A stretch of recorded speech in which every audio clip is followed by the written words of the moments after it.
Olá, amigos queridos do Núcleo de Estudos Espíritas Chico Xavier. É um prazer estar de volta aqui com vocês, pedindo muito a Jesus que nos ampare durante esse estudo, que cada um de nós que tem acesso a esse estudo, que traz notícias realmente da doutrina espírita, são estudos trazidos no Livro dos Espíritos, no Evangelho, com alguns casos, que esse estudo possa nos inspirar. Por quê? Nós temos os livros da doutrina espírita, mas por que é importante o estudo assim com testemunhos? Porque nos ajuda a gravar, a interiorizar os ensinamentos dos espíritos. E nós estamos nesse momento de transição planetária, de mundo de provas e expiações para mundo de regeneração, e é tão importante que a gente já saiba fazer as melhores escolhas, porque nós já sabemos o que é certo e o que é errado. Vamos abordar isso aqui no estudo de hoje. Nós sabemos disso, o que é certo e o que é errado, já sabemos desde a época de Jesus. Não podia ter sido mais claro Jesus com todos nós. Todos os ensinamentos de Jesus, tudo que Jesus praticou, foi o bom e o certo, o correto. Ele falou para a gente, eu sou o caminho, a verdade e a vida, ninguém chegará ao Pai se não for por mim. Mas nós somos rebeldes, porque até hoje ainda não entramos nesse mundo tão desejado de regeneração e que não se dá do dia para a noite. E ele só se dá e vai acontecer com a nossa mudança de comportamento, com os nossos hábitos mentais, os pensamentos, com a mudança de conversas, de palavras, com a nossa mudança de atitudes. Senão, sem mudança da humanidade, não tem mundo de provas de regeneração, continua no provas e expiação. Então, nós hoje, pensando sobre o estudo, decidimos sobre o estudo de vícios e virtudes. E são estudos que estão tanto no Livro dos Espíritos quanto no Evangelho segundo o Espiritismo, mas são tão importantes nesse momento em que nós nos encontramos, assim, nessa transição planetária, que parece tão difícil, parece que não chega, e não é rápido, porque a transformação é lenta, nós sabemos a dificuldade de abrir mão de um vício, e aqui nós estamos vendo que vício, através desses estudos, vício não é só um comportamento, uma dependência física, não é, é um descontrole tanto de substâncias, sim, substâncias da matéria, substâncias químicas, qualquer substância, mas também de determinados comportamentos morais. São vícios. A fofoca é um vício, né? Pensar mal dos outros é um vício. Existem vários vícios que passam batidos da gente, né? Falta de paciência é um vício. E são vícios que nós temos que superar. Por outro lado, está no Evangelho e no Livro dos Espíritos que a virtude, que é o que nós temos que cultivar, que é aquilo que nós temos realmente que focar, é uma disposição firme, habitual e constante na prática do bem. Portanto, a virtude não é fazer o bem assim de vez em quando, não é a gente aparecer com um gesto de caridade. É legal isso, melhor ter o de vez em quando do que nunca. Mas a virtude é a prática constante daquilo que é bom, do correto, da atitude moral. Então é isso que nós vamos falar, é isso que nós temos que focar, é aí que nós temos realmente que empenhar, colocar as nossas energias mentais, é no desenvolvimento das virtudes, e eles não se dão rapidamente, não se dão. Por quê? Nós ainda temos muitos convites na prática do mal. Mal, lembrando que a prática do mal e exercício do mal não é uma pessoa má naquele sentido que nós entendemos, de grandes criminosos, de pessoas que praticam atos hediondos. A prática do mal é tudo isso. A prática do mal é o egoísmo, a prática do mal é o orgulho, tudo isso é prática do mal. Então, nós ainda temos muito hábito nas práticas do mal, principalmente nesses quesitos, egoísmo e orgulho, as duas grandes chagas da humanidade. Então, o que acontece? Nós ainda caímos mediante, muitas vezes, ao convite do mal. Nós ainda não sabemos resistir a esse convite do mal. Nós ainda não sabemos, eu vou citar a fofoca, porque ela é uma coisa muito simples, mas que tem que ter muita resistência, muito empenho para ser vencida, mas ela é muito corrente na Terra, no planeta, desse planeta de provas e expiações, nesse mundo em que nós estamos vivendo, né? Então nós ainda podemos nos desviar aí, nos deslizar na prática desse vício que é a fofoca. Então muitas vezes está uma rodinha assim de fofoca e nós não sabemos ficar calados, nós não sabemos resistir à tentação de falar de alguém que incomoda. Às vezes a pessoa incomoda mesmo, às vezes a pessoa é uma pessoa que pratica muito o mal, mas nós não temos que, por causa disso, entrar naquela rodinha de fofoca. Nós estamos não resistindo à tentação do mal. E isso ainda é um vício nosso. Então, como nós precisamos vencer isso, o ideal para a gente seria a gente não se deixar levar por essas conversas, por esses ambientes, por esses grupinhos. Ainda é muito difícil. Mas mesmo no mundo de provas e expiações, nós vemos pessoas muito virtuosas. Aqui a gente pode citar vários, né? Então, é só os testemunhos de tantos espíritas, né? Nós temos o próprio Chico Xavier, altamente virtuoso, um ser muito virtuoso, lutou muito na vida, na terra, foi muito agredido, muito perseguido, mas ele resistiu. Então, ele é uma pessoa virtuosa, Dr. Bezerra de Menezes. Dr. Bezerra de Menezes é um grande exemplo, né? Nós temos também Eurípides Barzanufo, e alguns muito mais próximos da gente, às vezes é um vizinho nosso. Eu conheço algumas pessoas virtuosas, às vezes é alguém que a gente conhece de algum lugar, alguém que a gente já esbarrou na vida e percebeu, sentiu aquela pessoa. Às vezes está dentro da nossa casa espírita, aquele ser que já age com serenidade, com a constância no bem, que já não usa mais a palavra no mal nunca.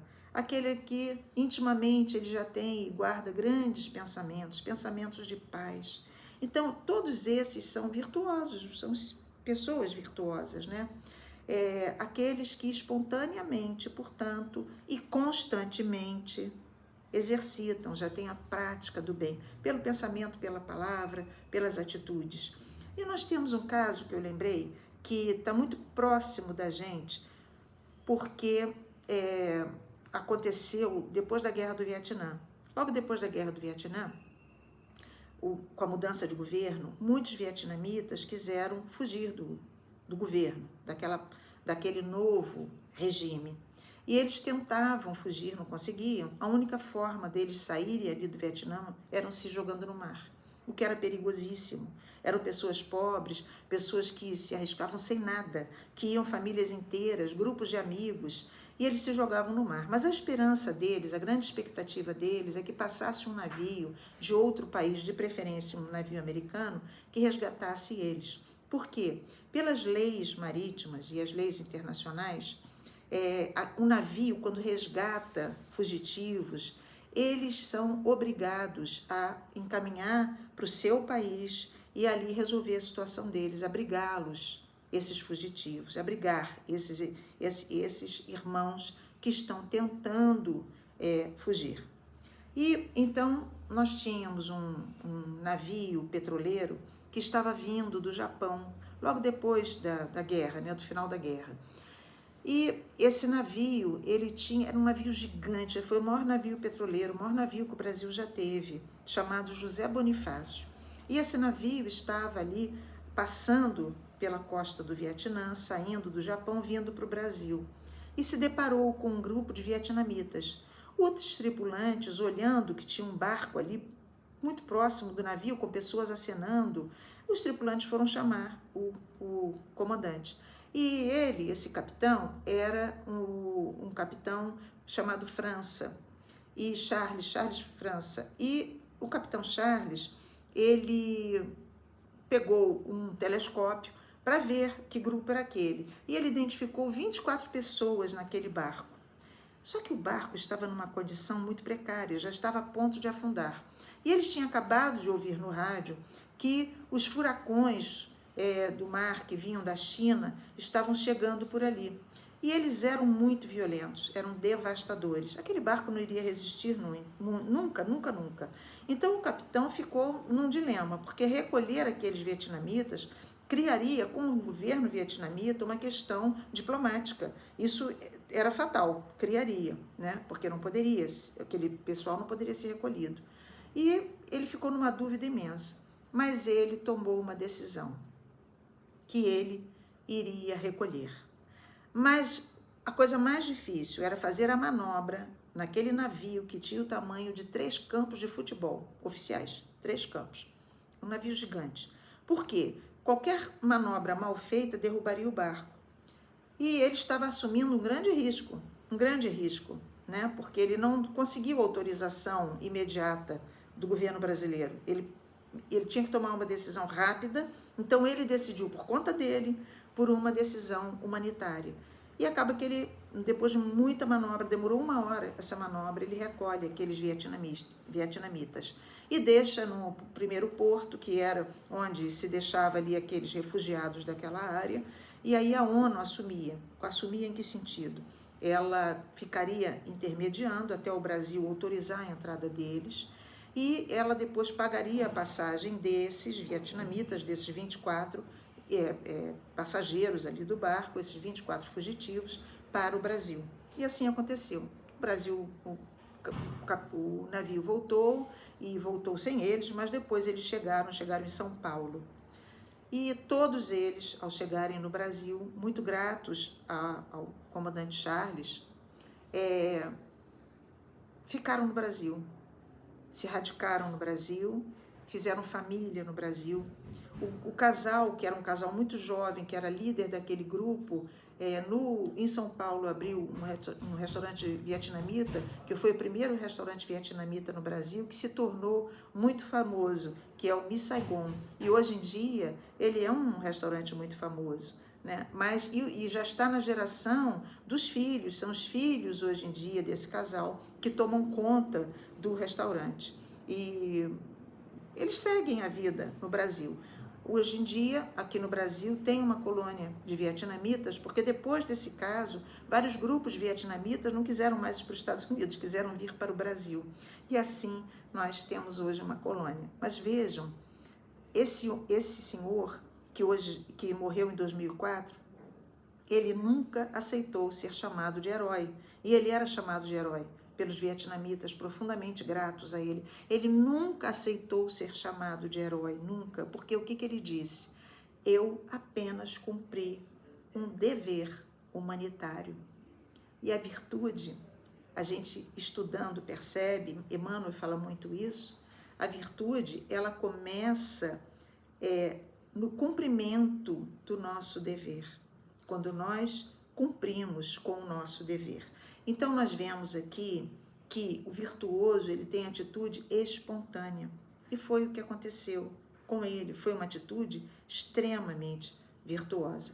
Será que essas pessoas que são virtuosas, como Chico Xavier, como Dr. Bezerra, que têm uma atitude tão corajosa como Charles, esse comandante, será que elas já nasceram virtuosas? Será que elas foram criadas por Deus de maneira diferente? Ora, como espíritas nós sabemos que não é? Elas foram criadas iguais, todos nós somos criados iguaizinhos no mesmo ponto, simples e ignorante. E aí nós temos que traçar toda a nossa trajetória, que tem que ser sempre vertical, para o alto, para cima, né? Para Jesus sempre, para frente, para o alto, para Jesus, disse a irmã Maria Angélica uma vez, numa psicografia lindíssima, quando o SEMA completou 30 anos. Isso já tem muitos anos. O SEMA já está com 37 anos, não é? Então, essas pessoas, elas apenas começaram antes. Elas já passaram pelo esforço de vencer a si mesmas, de vencer o orgulho, de vencer o egoísmo, de treinar as atitudes virtuosas, né? Então, nós temos na doutrina espírita um exemplo que eu gosto muito de dar, sempre de pensar, que é o de Ivone do Amaral Pereira. Quem não conhece a trajetória de Ivone deveria ler os livros sobre ela. Primeiro, a trilogia dela, que é fantástica, Nas Voragens do Pecado, O Cavaleiro de Lumière, O Drama da Bretanha, mas tem vários outros, a literatura é vasta. Tem em Recordações da Mediunidade sobre ela, tem no livro Sublimação sobre ela, em outros também. E ali a história vai se fechando e nós vemos o quê? Uma alma profundamente aflita no seu passado, profundamente comprometida no seu passado, teve duas encarnações como suicida, uma alma que já agiu no seu passado com profundo egoísmo e que, num determinado momento, decidiu dar um basta, decidiu que era hora de mudar. E no momento em que Ivone decidiu que o seu caminho seria traçado dentro da doutrina espírita, atendendo ao chamado dos benfeitores, e todos nós somos chamados através dos livros, das palestras, de tudo, do dia a dia, não só dentro da doutrina, fora dela também, porque Jesus atende a todos, em todas as religiões, ele atende toda a humanidade. Então, no momento em que ela decidiu agir de forma moral, ética, ela foi muito corajosa. E ela conseguiu vencer e chegar na pátria espiritual com o mérito da missão cumprida. Então, ela é um grande, grande exemplo para todos nós. Nós temos o exemplo de Jesus Gonçalves. Jesus Gonçalves, no século IV, foi o rei visigodo, Alarico, que dizimava cidades, populações, que na invasão de Roma, ele só poupou alguns, a pedido de Santo Agostinho, que poupasse aqueles que estivessem dentro das igrejas. E ali, então, foram recolhidos mulheres e crianças, idosos. E ali ele cedeu pela primeira vez na vida dele, ele que nunca tinha cedido a nada. Mas ele cedeu, muito provavelmente, pela ambiência de Santo Agostinho, que foi até ele. Ele cedeu, muito provavelmente, pelo olhar lúcido de Santo Agostinho, pelo padrão moral de Santo Agostinho. Mas ele cedeu, o fato é que ele cedeu. Encarnações seguintes, ele teve... ele teve encarnações depois, logo depois, com cargos e funções muito, muito, muito importantes em governos, mas ele ainda era muito alarico, mas já estava melhorando, aos poucos foi melhorando, até que ele reencarnou no Brasil como Jesus Gonçalves. Ele botou o Jesus porque ele não admitia ser chamado com o nome de Jesus, então foi ele que criou isso de Jesus Gonçalves. Mas ele, quando reencarna no Brasil, ele desencarnou em 1947, já tem bastante tempo, né? Mas ele, quando reencarna no Brasil, contrai a hanseníase aos 27 anos de idade. 27 anos de idade. E foi ela, a amiga Dor, que chamou ele, que era ateu. Ele era poeta, ele era músico, ele era escritor, era um homem de uma inteligência brilhante, jovem, muito jovem, já era tudo isso. Mas aos 27 anos de idade, ele foi chamado pela amiga Dor a pensar em Deus. Ele que era ateu. E aí ele teve acesso ao espiritismo. Nada é por acaso. O acaso literalmente não existe. E tendo acesso ao espiritismo, ele se torna espírita. E ele, lá na colônia de ancenianos que ele vivia, ele funda o Centro Espírita Santo Agostinho. É ele mesmo, Jesus Gonçalves, que conta a história dele, a trajetória dele, como alarico, as outras encarnações que ele teve. Mas nós vemos nessa trajetória dele, nós vemos em tudo isso, como o ser humano pode mudar e muda. Os últimos dias de vida de Jesus Gonçalves, porque ele trabalhou muito pela doutrina espírita até os últimos 20 dias. Ele fazia palestra de cama, deitado, mas fazia. E o último estudo dele, dos 20 dias antes dele desencarnar, foi para 300 pessoas e demorou 2 horas. Imagine o que é esse homem falar por 2 horas com essa doença. E ele tinha câncer na garganta. Ele desenvolveu câncer na garganta. Mas os últimos 20 dias dele foram verdadeiro expurgo mesmo, muito mesmo, porque foram de extrema dor, extrema dor. Ele sofreu muito, muito, né? Não tem nem como imaginar o sofrimento de um anceniano que já não tem partes do corpo, que está naquela dor que rasga os órgãos por dentro, por fora, é inimaginável. Mas ele se manteve firme até o fim, no momento em que ele se tornou espírita. Então ele desenvolveu grandes virtudes nessa sua encarnação como Jesus Gonçalves. Mas qual é a maior das virtudes? Qual deveria ser perante Deus a maior das virtudes? E no Livro dos Espíritos está que a maior entre todas as virtudes, a maior das virtudes é o sacrifício do interesse pessoal. É o sacrifício do interesse pessoal, que não é fácil. É ele que nos arrasta para as maiores quedas. É quando nós decidimos pela nossa autossatisfação, sem pensar no próximo. Aqui nós lembramos de Chico e também de Dr. Bezerra de Menezes. O Dr. Bezerra de Menezes deu tudo que tinha. Ele não olhava a família dele como a única família. Dr. Bezerra de Menezes via a família dele como uma missão, onde ele tinha um dever a cumprir, mas ele olhava o vizinho, ele olhava aqueles que frequentavam o centro espírita, ele olhava os que caminhavam ao lado dele, os que tomavam o bonde com ele, os que sofriam, os que ele conhecia, os que ele não conhecia, como família. E ele tratava todos igualmente. Então, o doutor Bezerra, ele dava o que ele tinha, ele distribuía com a família, naturalmente, ele tinha deveres a cumprir, e com o próximo. Ele pegava o dinheiro do bolso e dava, como Chico, fazia a mesma coisa. E dava para aquele que precisava comprar remédio, até que ele ficasse sem nada. Ele deu o passe do ônibus e foi para casa a pé, e ele morava longe do trabalho. Ele era um médico excepcional, bondoso. O enterro do Dr. Bezerra contou com uma passeata de centenas e centenas de pessoas, gratas a ele.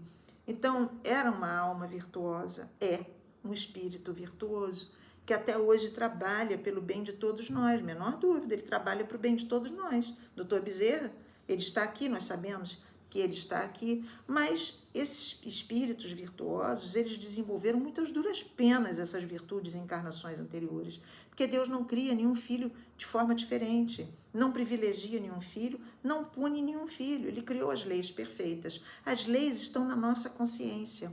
Quando nós agimos dentro dessas leis, ou seja, quando as nossas atitudes são de amor, em pensamento, em palavra, em ação, as nossas atitudes são de amor, nós automaticamente estamos vinculados às leis e está tudo bem. Nós estamos ali nos desenvolvendo em passos lentos, mas virtuosamente. Só que quando nós agimos contrários a essas leis, é porque ainda reina em nós a nossa lei pessoal de orgulho e egoísmo. Então, Deus não privilegia nem pune ninguém, é a nossa consciência, onde as leis estão gravadas, que nos entregam a nós mesmos. Nós é que nos punimos, porque temos, no fundo, a consciência do que é certo e do que é errado. E como todos nós partimos do mesmo ponto, todos nós vamos chegar ao mesmo fim. Isso é lógico. É esse fim que é o quê? Como é que seria esse fim? É a felicidade. É nós chegarmos ao estágio de Jesus, estágio de espírito puro. Esse fim nós entendemos aqui na Terra, que nós não sabemos como é isso, porque para o espírito não existe tempo, né? Tempo é uma contagem que não existe no universo. O tempo é uma contagem da Terra, é um parâmetro nosso, né? Para nós entendermos melhor a nossa vida e nos organizarmos mentalmente, nos disciplinarmos. Ele é importante, importantíssimo. Então, um dia nós chegaremos ao patamar de Jesus, de espírito puro, plenamente virtuoso, sem nenhum vício, já se liberou de tudo. Espírito puro é o puro espírito, já não tem mais nada de materializado, mais nada, absolutamente mais nada. É aquele que, na integridade, vive em Deus e com Deus, como Jesus falou, eu estou no Pai, o Pai está em mim. Então, é aquele que já interage com Deus o tempo todo. E Jesus fazia isso, ele obedecia a Deus o tempo todo, né? Bom, com essas leis que nos impulsionam sempre para o bem, que são as leis divinas, todas as vezes que nós erramos, todas as vezes nós sofremos. Todas as vezes. Todas as vezes que nós nos desviamos da lei do amor, essas leis divinas de amor, nós sofremos. E é bom sofrer? Não é bom não, é ruim a beça. É muito ruim sofrer, mas nós temos que aprender a lidar com a dor, porque a amiga dor, essa amiga dor, lembra de Jesus Gonçalves? É essa amiga dor que nos recoloca no caminho certo. Foi o que aconteceu com a Ivone. Essa última encarnação dela não foi fácil. Foi dificílima, e por ter sido suicida em 2 encarnações, com a mediunidade que ela tinha, ela sofria muito, porque ela lidava muito com os suicidas, e quando eles se aproximavam, ela sentia a dor deles. Ela sentia o que eles sentiam, porque no perispírito dela já tinha repercutido tudo aquilo, e o perispírito registra, grava, e estava ainda muito recente. Então ela vibrava naquelas emoções dos suicidas e sofria profundamente. Fora isso, ela teve uma vida muito difícil, em todos os sentidos, mas uma mediunidade ostensiva, extrema, fez muita coisa boa. pôde aproveitar muito para o bem, se deu muito, se entregou muito para o bem.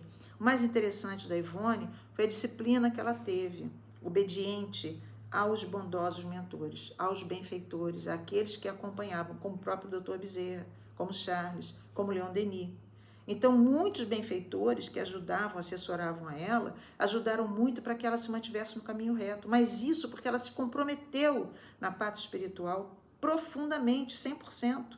Aceitou aquele planejamento reencarnatório de grande dificuldade, mas ela aceitou aquele planejamento reencarnatório com o objetivo de se recolocar na estrada reta, de se recolocar. Então, que é importante que a gente entenda que o sacrifício do interesse pessoal é muito raro na Terra, mas ele é o que há de mais importante, porque ele é quando nós sacrificamos o nosso egoísmo, e o egoísmo ainda é reinante nas nossas vidas, né? Nas nossas vidas. E, em geral, nós somos ainda muito apegados às coisas, muito apegados, muito materialistas nesse sentido. Por mais que tenhamos fé em Deus, na espiritualidade, entendamos sobre colônia espiritual, possamos fazer uma dissertação de espiritismo que dura 24 horas seguidas sem parar um segundo, todos os livros espíritas que nós já lemos, que nós já estudamos, tantas palestras que nós já assistimos, tantas conversas em petit comité, em grupinhos que nós já tivemos, abrindo a nossa mente e tudo mais. Porém, esse egoísmo, esse apego às coisas materiais, muito arraigados na nossa vida, principalmente as pessoas. Não somos apegados às pessoas? Somos apegados às pessoas. Vamos sempre lembrar do caso de Otília, não é? Otília, que era diretora de uma casa espírita e que se apegou e quanto ela sofreu, não é? Quanto ela sofreu ao desencarnar. Está no livro Além da Vida, Além da Morte, que ela trabalhava na Bahia, com Divaldo Franco, e ela era uma diretora da Mansão do Caminho.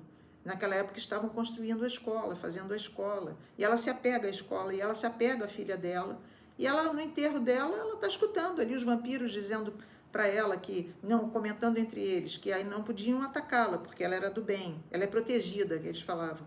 Mas não era só isso, não. No caminho para o enterro, ela estava dentro do caixão e ficou presa no corpo enquanto ele entrou em decomposição, e ela entrou em desespero. Mas a benfeitora dela, Liebe, estava ali presente, só que ela estava tão atormentada com as preocupações ligadas à terra, ligadas à matéria, que ela não percebia. Até que Liebe dá uma ajuda nela, ela tem um desmaio, enfim, quando ela acorda, ela percebe finalmente Liebe. É muito bonito o livro, muito interessante, né? É a psicografia do Divaldo Franco. Então, nós somos assim, ainda muito apegados, muito apegados. Eu lembro que muitas pessoas antigamente falavam assim, eu sou totalmente desapegada, mas olha, meus livros eu não empresto nem meus discos. E hoje em dia, é muito raro isso, tá mais raro, porque apesar da gente gostar dos livros, que pode rabiscar, etc, o mundo hoje em dia é eletrônico. Quando a gente reencarnar, já não tem mais nada de papel, porque as gerações vão se habituando, não tem mais disco, porque a música agora é online, né? E Spotify, e não tem livro, porque é tudo eletrônico, e daqui a pouco vai estar tudo escrito no ar, porque a gente vai acessar arquivos, né? E a gente não sabe nem o futuro como é que vai ser. Então, não adianta esse apego, não adianta. E não adianta a gente se apegar às pessoas, porque a gente acaba indo. A gente tem que se preparar para viver, saber morrer e saber viver. Isso é o que é importante. Mas todas as leis nos impulsionam para o progresso. As leis divinas, elas são leis naturais que nos impulsionam para o progresso. Mas nós devemos sempre ter atenção, que toda dor é um alerta. Isso é muito importante que a gente lembre, né? A dor visa a recolocação no caminho. Então, isso é interessante. E a gente treinar o sacrifício do interesse pessoal, que não é fácil, A gente tem que aprender a se desapegar das pessoas, do trabalho, dos objetos. No falar em trabalho, eu lembro uma vez que, não que tenha trabalhado comigo, mas eu tive um conhecido meu que ele trabalhou numa empresa que faliu. Ele trabalhou, já estava trabalhando nessa empresa, que se não me engano, há 22 anos. Mas ele trabalhou entre 22 e 27 anos, não tenho certeza. E essa empresa que ele amava de paixão, faliu, fechou, a empresa fechou. Ele foi uma pessoa que, no que ele ficou desempregado, ele era um excelente profissional, tinha uma função de destaque, ele foi logo recolocado, ele foi para outra empresa, mas ele não se conformava. Todas as vezes que ele se reunia com os amigos, com os familiares, e o dia a dia dele, ele não se conformava da empresa que ele amava ter falido, ter fechado, dele ter sido obrigado a sair da empresa. E ele estava bem colocado, mas ele não se desligava do emprego anterior. Então ele não se desapegou de maneira alguma, de maneira alguma. Então nós temos que treinar isso. Temos que treinar isso, porque um dia nós vamos ter que enfrentar o momento da nossa separação, o momento de deixar essa vida, o momento de deixar essa família, a família atual. Mas nós temos outras famílias no plano espiritual. Além disso, temos os nossos próprios parentes que nos antecederam. E nós mesmos poderemos acompanhar, se estivermos bem equilibrados, os nossos familiares que continuarem encarnados, não é? Mas nós temos que aprender a nos equilibrar, a nos desapegar. Isso requer realmente muito equilíbrio, muito equilíbrio. E, por incrível que pareça, requer que a gente abra mão do orgulho, porque muitas vezes a gente não quer se desapegar por orgulho, tipo assim, vão esquecer de mim, não vão mais falar do meu nome, não vão lembrar quem eu fui. Temporariamente, pode ser que a criança esqueça, o adolescente esqueça, no futuro ninguém fale, mas é temporário. Durante as noites nós nos encontramos, nas outras vidas vamos formar outros grupos familiares e por aí vai. E nós temos realmente que nos desligar, porque tudo isso não leva a nada, não leva a nada. Então, a virtude do desapego é uma grande virtude. Essa nós temos que treinar. E sempre pensando assim, como é que eu gostaria que agissem comigo em tal caso? Eu tenho que agir com a pessoa da mesma forma, nos desapegando de roupas, de objetos, ajudando aquele que precisa. Não é tirando coisas que a gente vai precisar e que amanhã a gente vai depender dos outros. Não é isso. Desapego é uma coisa e responsabilidade é outra. Mas, por exemplo, o Dr. Bezerra já estava num nível que para ele todos eram iguais. Aquele morador em situação de rua, como familiar, todos eram iguais. Mas isso já é um nível bem acima. Nós temos que entrar pelo menos no nível intermediário, de não termos um apego excessivo a nada, absolutamente nada. Eu conheço uma pessoa que ela separou de cobertores e roupas, agasalhos, para dar, porque foi feita uma campanha lá no centro espírita dela, que não é no Rio de Janeiro. Ela separou um monte de coisa, ela me contando isso, para ela poder participar da campanha. E ela no dia foi na rua e distribuiu cobertores, agasalhos, e toda feliz dando aquilo tudo. E ela disse que ela nunca sentiu uma sensação tão boa na vida dela. Cada cobertor que ela entregava, cada agasalho, principalmente quando ela via idosos e crianças, que dava uma satisfação no coração dela inimaginável, enorme satisfação no coração dela. Aí depois ela catou com os familiares, com parentes, com amigos, cobertores, roupas, para novamente ir no outro dia.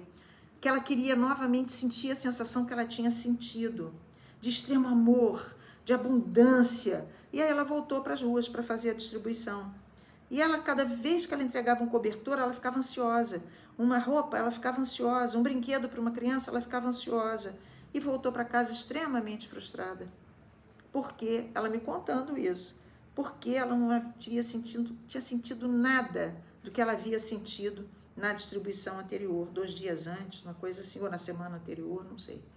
E aí ela foi embora para casa bem chateada, chegou em casa chateada, porque ela não tinha sentido o que tinha sentido antes. Mas, vamos pensar, por que será que ela não sentiu? O que chateou ela? Chateou ela que ela não teve uma atitude espontânea de amor. Ela teve interesse pessoal. Ela foi com interesse pessoal. Ela esperava alguma coisa em troca. Ela foi dar esperando sentir novamente aquela gratidão que vinha aí dos corações, aquele amor que ela recebeu. Ela esperava sentir aquilo. Não sentiu nada, não aconteceu nada, porque ela tinha a intenção, ela tinha um interesse pessoal, na verdade, né? Então, ela não fez sem esperar nada em troca, ela esperava, né? E, assim, como a gente está chegando aqui no final do nosso estudo, vamos falar um pouquinho das heranças, né? As heranças que os pais deixam para os filhos ou pretendem deixar para os filhos, que é muito justo, é muito digno, porém com equilíbrio. Qual é a melhor herança que se pode deixar para alguém, para um filho, para um sobrinho, para um neto, para um afilhado que seja, dependendo da religião? Mas qual é a melhor herança que pode se deixar? Ah, com certeza. Com certeza o encaminhamento desses seres que ainda podem produzir muito no caminho das virtudes, no caminho do desapego, no caminho das conquistas morais. Essa é a melhor herança que pode se deixar. E então, nós temos que orientar, encaminhar para a evangelização de crianças e jovens, conversar muito, mas acima de tudo, atitude, exemplos. Através do exemplo, nós marcamos lembranças inesquecíveis na cabeça desses jovens, dessas crianças. Ensinar a eles que abrir mão do tempo é uma coisa importante. Quando um amigo liga, quando a gente encontra alguém na rua e que a gente está às vezes com muita pressa, não pode conversar, mas cumprir a promessa, eu te ligo já já, falo contigo daqui a pouco, me liga a tal hora, porque agora eu tenho que cumprir um compromisso, eu tenho um dever a cumprir. A pessoa vai entender, mas quando ela ligar, não fugir. Ou, se possível, na hora, dar a atenção. Mas nunca esquecer, jamais esquecer, que melhor exemplo, a melhor herança, perdão, é o exemplo. E dar o exemplo e estimular nossos amados a doarem seu tempo, que é muito, muito importante, porque normalmente a gente quer o tempo para o nosso interesse pessoal, para o nosso lazer, para o nosso divertimento. Em qualquer situação, qualquer uma, em qualquer momento, nós devemos nos esforçar para o autoburilamento, perceber tudo que nos incomoda no próximo e nos comprometermos com nós mesmos que não faremos igual e nos esforçarmos por fazer melhor, porque no que a gente percebe um defeito no outro, um vício, nós temos obrigação de desenvolver uma virtude. Por isso, ao criticarmos alguém, vamos pensar: o que agora eu tenho que vencer em mim? O mal só deve ser divulgado como alerta, jamais como meio de vingança pessoal. Nós temos que lembrar isso sempre. Então, falar da moralidade, acima de tudo, exemplificar. Nós sabemos que erro é erro, não adianta. Erro é erro, seja no pouco ou no mundo. Quando a pessoa erra, erra. Ela erra por um, ela erra por mil. Erro é sempre erro. É o que nos diz a doutrina espírita. Não adianta a gente apenas ter consciência do mal. A consciência é importante para nós não fazermos o mal, né? É fundamental nós prestarmos atenção e fazermos no bem, o esforço de nós agirmos no bem. Então, queridos, nós sempre lembrarmos que, como filhos amados de Deus, estamos mergulhados nele e as leis do Pai são leis de amor. Então, vamos nos esforçar muito, muito para vencer os nossos vícios, que são as nossas más tendências, e nos esforçar também por desenvolver virtudes novas a cada dia, por consolidar virtudes em nós, a fim de que, ao nos retirarmos dessa vida, tenhamos a consciência tranquila de que nos esforçamos. Vamos conquistar pouco? Muito provavelmente. Mas vamos nos esforçar muito para ter uma futura reencarnação repleta de oportunidades, de novos desenvolvimentos de virtudes. Que a paz de nosso Senhor Jesus nos acompanhe hoje e sempre. Fiquem com Deus, meus irmãos queridos. Muita paz.